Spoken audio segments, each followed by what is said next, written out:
batasan limit yang aman banget untuk digalbay tahun 2024.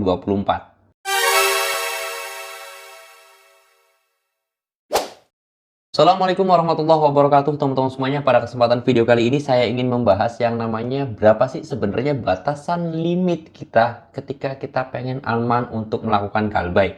Nah, di sini saya mau bahas ya teman-teman. Tetapi sebelum masuk ke inti videonya perlu digarisbawahi terlebih dahulu bahwa ketika kita itu pengen melakukan galbay, jangan lagi memikirkan yang namanya daftar hitam ataupun backlist, by checking ataupun pusdafil ataupun slik OJK lah, itu kalian harus buang jauh-jauh. Karena ketika kita sudah pengen melakukan galbay, otomatis nama kita akan jelek, nama kita masuk dalam backlist ya. Pasti nama kita bakal masuk ke daftar hitam tersebut ya. Itu harus digarisbawahi terlebih dahulu.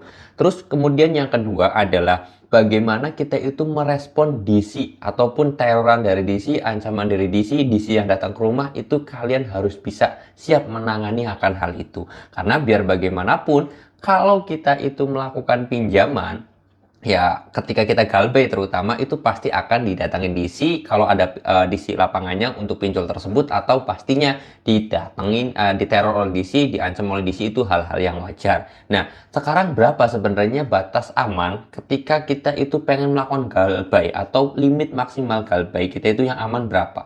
Sebenarnya saya pengen jawab langsung singkat aja, tidak ada batasan teman-teman. Mau kalau bisa 100 juta silahkan, mau masuk 200 juta itu bagus, 300 juta lebih enak lagi. Karena ya sudah, kalau kita pinjam 1 juta terus kita galbay tidak mau bayar uang 1 juta ini, nama kalian juga pasti jelek di by checking, di slik OJK, masuk ke daftar hitam ya, di teror DC. Kalau pinjol tersebut ada di lapangannya ya didatangin di lapangan. Itu kalau minjem 1 juta.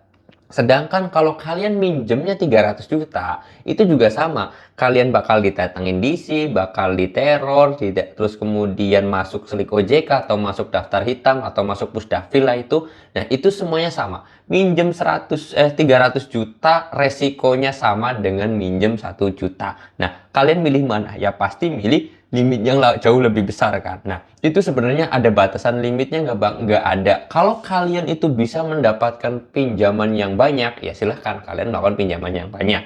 Kalau kalian pinjamannya dapatnya sedikit, ya sudah, terimalah sedikit gitu. Intinya resiko minjem uang 1 juta dengan minjem uang yang banyak itu sama aja. Untuk masuk slik OJK-nya, didatengin DC-nya, diteror DC-nya, itu sama aja.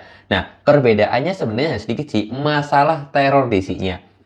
Kalau yang 300 juta, saya yakin nggak minjem satu aplikasi, bahkan saya katakan lebih dari 10 aplikasi. Itu pasti teroran DC, ancaman DC, didatengin DC, itu akan jauh lebih banyak ketika kita melakukan pinjaman semakin banyak. Tapi kalau kita minjemnya cuma satu aplikasi, terus kemudian limitnya nggak terlalu banyak, saya yakin DC-nya pun kemungkinan besar, walaupun aplikasi itu ada DC lapangannya, DC tersebut nggak bakalan datang. Saya yakin kalau pinjaman kalian cuma 100.000 di aku laku, saya yakin kalian nggak bakal didatangin DC deh. Saya yakin banget itu. Karena ya DC juga malas menagih hutang cuma 100.000 kayak gitu ya. Mungkin hanya itu aja perbedaannya. Kalau masalah hutang 100.000 masuk slik OJK nggak atau masuk daftar hitam nggak, selagi kalian tidak bayar utang 100.000 tersebut, kalian bakalan masuk ke daftar hitam ya teman-teman. Oke, jadi perlu dipahami nggak ada limitnya, tetapi ya tinggal kita bagaimana menanggapi tersebut. Siap nggak kita bakal didatengin banyak DC? Siap nggak kita bakal diteror oleh DC yang banyak banget karena kita minjem di banyak platform atau di banyak aplikasi pinjol? Cuman seperti itu aja.